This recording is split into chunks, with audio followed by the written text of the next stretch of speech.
ಕಾಶ್ಮೀರದ ಪಹಲ್ಗಾಮ್ನಲ್ಲಿ ಭಾರತೀಯರ ಮೇಲೆ ಉಗ್ರರು ಹಿಂದೂಗಳನ್ನು ಗುರಿಯಾಗಿಸಿ ದಾಳಿ ನಡೆಸಿದ ಬೆನ್ನಲ್ಲೇ ಪಾಕಿಸ್ತಾನಿ ಪ್ರಜೆಗಳನ್ನು ದೇಶದಿಂದ ಗಡೀಪಾರು ಮಾಡುವಂತೆ ಕೇಂದ್ರ ಗೃಹ ಸಚಿವ ಅಮಿತ್ ಶಾ ಎಲ್ಲಾ ರಾಜ್ಯದ ಮುಖ್ಯಮಂತ್ರಿಗಳಿಗೆ ಸೂಚನೆ ನೀಡಿದ್ದಾರೆ.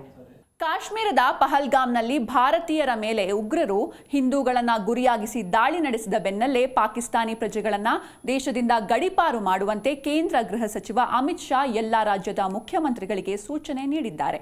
ಹೀಗಾಗಿ ಇಲ್ಲಿವರೆಗೂ ಭಾರತದಲ್ಲಿದ್ದ ಪಾಕಿಸ್ತಾನಿ ಪ್ರಜೆಗಳು ಇದೀಗ ಪಂಜಾಬ್ನ ಅಮೃತ್ಸರದ ಅಟ್ಟಾರಿ ವಾಘಾ ಗಡಿಯ ಮೂಲಕ ಪಾಕಿಸ್ತಾನಕ್ಕೆ ಹಿಂದಿರುಗಲು ಮುಂದಾಗಿದ್ದಾರೆ. ಈ ಮಧ್ಯೆ ನೆಟ್ಟಿಗರು ಮಾಜಿ ಟೆನ್ನಿಸ್ ತಾರೆ ಸಾನಿಯಾ ಮಿರ್ಜಾ ಮತ್ತು ಅವರ ಪುತ್ರನಿಗೂ ಈ ನಿಯಮ ಅನ್ವಯವಾಗುತ್ತದೆ ಎಂದು ಪ್ರಶ್ನಿಸಿದ್ದಾರೆ. ಯಾಕಂದ್ರೆ 2010ರಲ್ಲಿ ಸಾನಿಯಾ ಮಿರ್ಜಾ ಶೋಯಬ್ರನ್ನ ವಿವಾಹವಾಗಿದ್ರು. ಆನಂತರ 2018ರಲ್ಲಿ ಇಜಾನ್ ಮಿರ್ಜಾ ಮಲ್ಲಿಕ್ ಎಂಬ ಗಂಡು ಮಗುವಿಗೆ ಜನ್ಮ ನೀಡಿದ್ರು.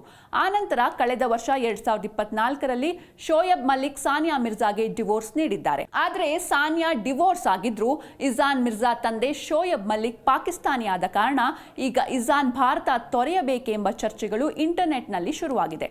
ಆದರೆ ಸಾನಿಯಾ ಪಾಕಿಸ್ತಾನ ಪೌರತ್ವ ಪಡೆದಿಲ್ಲ ಮತ್ತು ಪುತ್ರನಿಗೂ ಭಾರತದ ಪೌರತ್ವವಿದೆ. ಹೀಗಾಗಿ ಸಾನಿಯಾ ಮತ್ತು ಪುತ್ರ ಭಾರತದ ಪ್ರಜೆಗಳಾಗಿದ್ದಾರೆ.